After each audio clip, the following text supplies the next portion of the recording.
जो वजू खाना है उसको बंद कर दिया गया है। मथुरा की ईदगाहों पर ललचावी नजरें लगा कर बैठे हैं।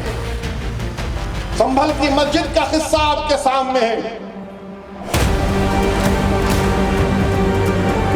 कि हुकूमत का मकसद वक्फ की जायदाद को बचाना नहीं है, बल्कि वक्फ की जायदादों को छीनना उसका मकसद है। उत्तर प्रदेश में 1,21,000 वक्फ की प्रॉपर्टीज है। 1,12,000 के पास कागज ही नहीं है। इनका एक हिंदुत्व का एजेंडा है, आरएसएस का एजेंडा है कि वो शुरू से वक्फ प्रॉपर्टीज को और वक्फ बोर्ड को ख़त्म करने की कोशिशें करती रही हैं।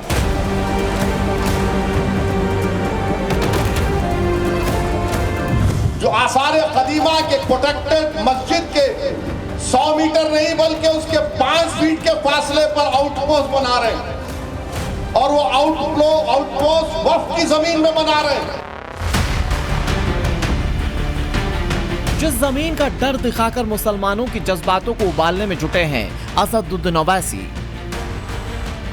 जिस वक्फ की डोरी में अपनी सियासी पतंग को आसमानी विस्तार देना चाहते हैं ओवैसी, अल्पसंख्यकों की एक मुश्त रहनुमाई का दावा करने वाले ओवैसी जिस मजहबी एजेंडे को आकार देकर मोदी और योगी सरकार पर प्रचंड शाब्दिक प्रहार कर रहे हैं, वक्फ को लेकर वही आक्रोश, वही आक्रामकता, वही तलखी उत्तर प्रदेश में हैदराबादी भाईजान पर भारी पड़ती जा रही है।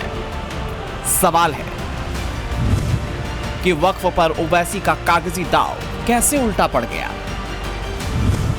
योगी आदित्यनाथ के संभल में ओवैसी कैसे फंस गए? क्या एआईएमआईएम चीफ अगले आजम खान बनने वाले हैं? इन सवालों की जड़ में है अंतर्राष्ट्रीय मान्यता प्राप्त बैरिस्टर का यह दस्तावेजी दावा, जिसे सार्वजनिक कर उन्होंने संभल की 70 से 80% जमीन वक्फ की होने का साक्ष्य दिया था। 10 रुपए के स्टाम्प पेपर से संबंध कागजों में उर्दू में जो लिखा गया है उसका सारांश यह है कि मंदिर, मस्जिद, कोतवाली से पुलिस चौकी तक सब कुछ वक्फ की जमीन पर बना है। सोशल मीडिया पर जो दावा किया था ओवैसी ने, उसे ही अपनों के सामने कुछ यूं बोलकर भावनाओं को भड़काने की कोशिश की। संभल की मस्जिद के सामने, संभल की मस्जिद आसार कदीमा का प्रोटेक्टेड मॉन्यूमेंट है। प्रोटेक्टेड मॉन्यूमेंट का कानून यह है कि उसके 100 मीटर के अतराफ में कोई तामीरी नहीं हो सकता। यह पार्लियामेंट का कानून है। मगर यह कौन सी संभल की पॉलिस है जो आसार कदीमा के प्रोटेक्टेड मस्जिद के 100 मीटर नहीं बल्कि उसके 5 फीट के फासले पर आउटपोस्ट बना रहे हैं और वो आउटपोस्ट वक्फ की जमीन में बना रहे हैं। संभल की शाही जामा मस्जिद के सामने बन रही पुलिस चौकी को लेकर असदुद्दीन ओवैसी आक्रोशित हैं। उन्होंने बाकायदा एक्ट का जिक्र कर प्रमाणित करने की कोशिश की कि कैसे वक्फ की जमीन को सरकार कब्जा रही है। मुरादाबाद के 39A में वो वक्फ का दर्ज है, सुन्नी वक्फ बोर्ड में दर्ज है, वहां पर संभल की पुलिस बना रही।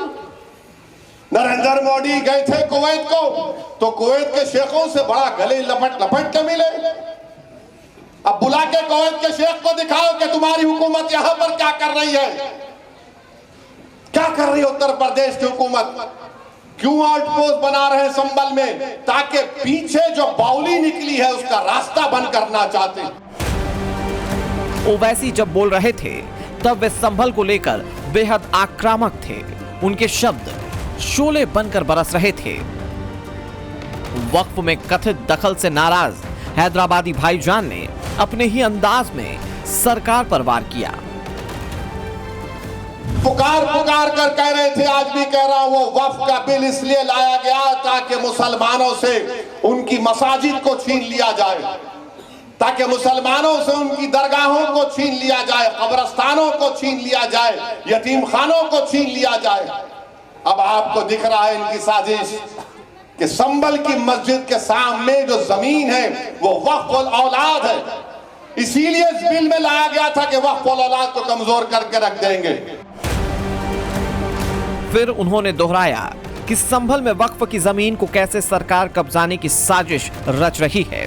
ओवैसी के कागजों के मुताबिक सत्यव्रत पुलिस चौकी, कल्की मंदिर, संभल की कोतवाली, संभल का मार्केट, शाही जामा मस्जिद और मस्जिद के आसपास की जमीन, ये सब कुछ वक्फ की जमीन पर है। दावे के मुताबिक करीब 5.5 किलोमीटर क्षेत्रफल में फैले संभल में 4 किलोमीटर जमीन वक्फ की है। असदुद्दीन ओवैसी के इन दावों पर समाजवादी पार्टी ने भी मुहर लगाई। देखिए, अगर असदुद्दीन ओवैसी साहब ने ये बात कही है तो किसी न किसी बेस के ऊपर कही होगी।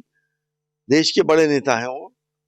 अब अगर वो वक्फ की संपत्ति है, जैसा कि हमें भी हमारे सूत्रों से पता चला है कि वो संपत्ति वक्फ की संपत्ति है, उस जगह पे पुलिस चौकी बनाना मुनासिब नहीं है और न ही बननी चाहिए। जो तेजी दिखा रही है वहां पे पुलिस बनाने में कि ये अवैध तरीके से वहां पे पुलिस चौकी बनाई जा रही है।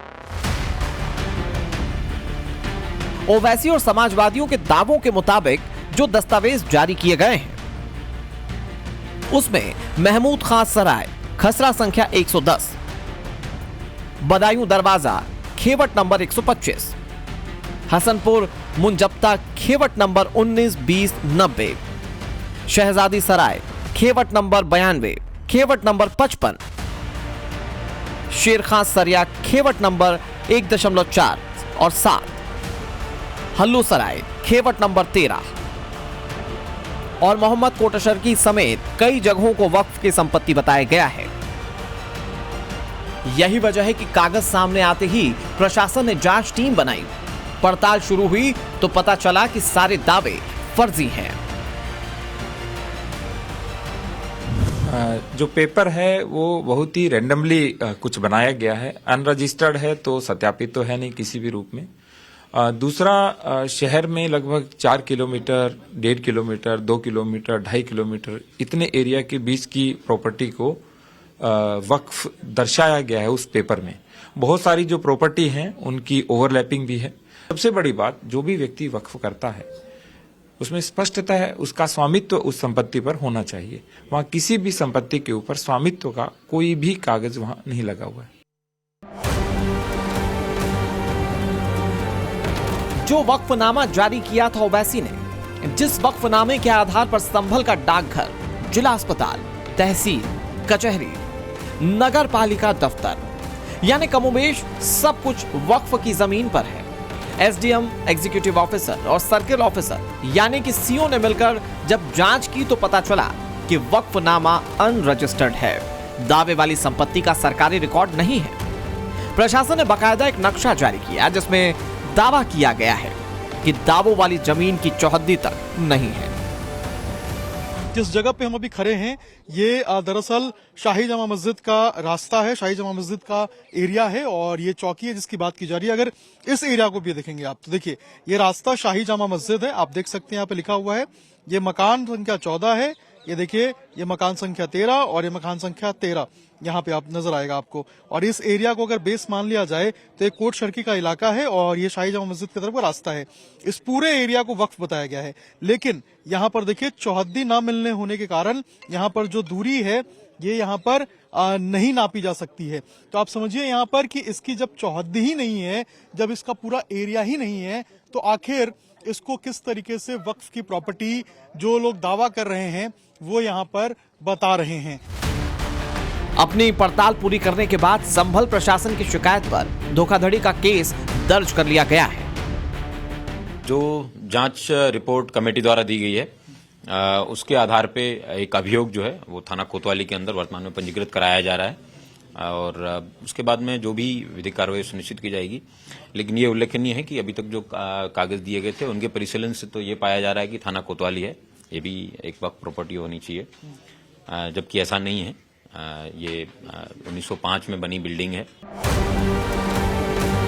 यूं तो जो केस दर्ज किया गया है प्रशासन की ओर से उसमें किसी का नाम दर्ज नहीं है, लेकिन सार्वजनिक मंच पर यह दर्ज है कि जिन दावों को फर्जी बताकर एफआईआर दर्ज की गई है उसके रचनाकार असदुद्दीन ओवैसी हैं। उन्होंने सोशल मीडिया पर एक के बाद एक पोस्ट किए। योगी सरकार पर प्रहार किया, फिर उसका कैमरे और अपनों के सामने कथित भ्रामक प्रचार प्रसार किया। वक्फनामे की कानूनी विश्वसनीयता को चेक किए बगैर उन्होंने ये सब किया, या फिर अपनी सहूलियत के मुताबिक सियासत को आकार दिया।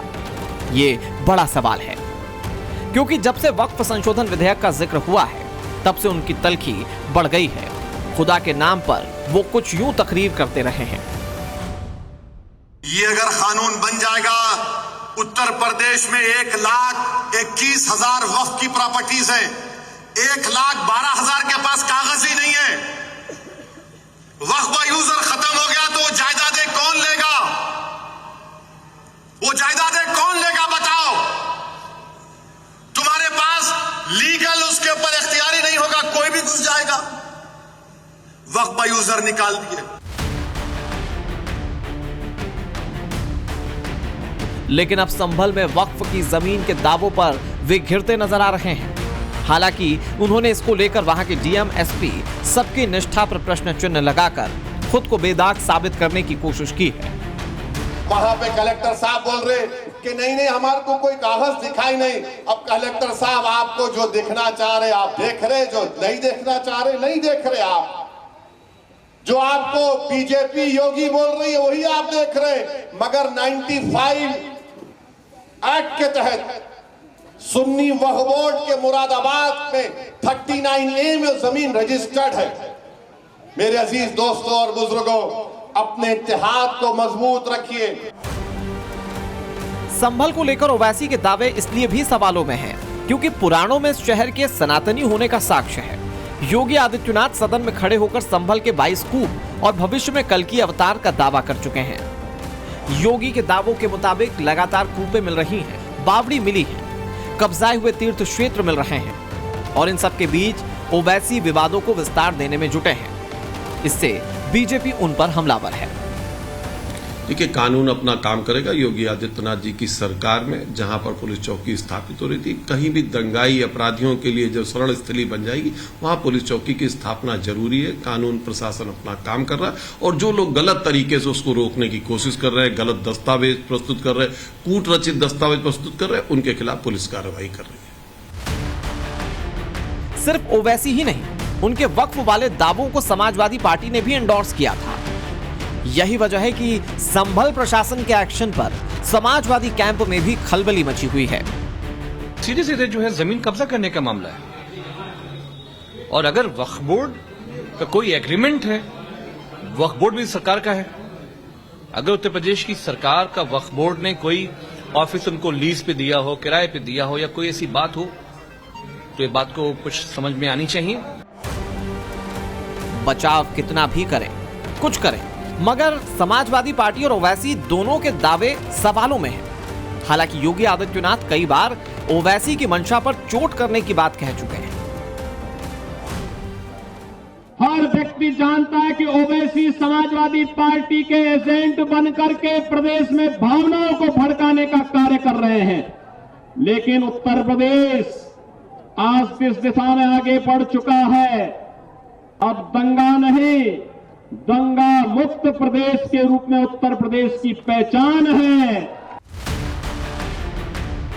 योगी आदित्यनाथ की इस प्रतिबद्धता के बीच असदुद्दीन ओवैसी पर संभल को सुलगाने का इल्जाम लग रहा है।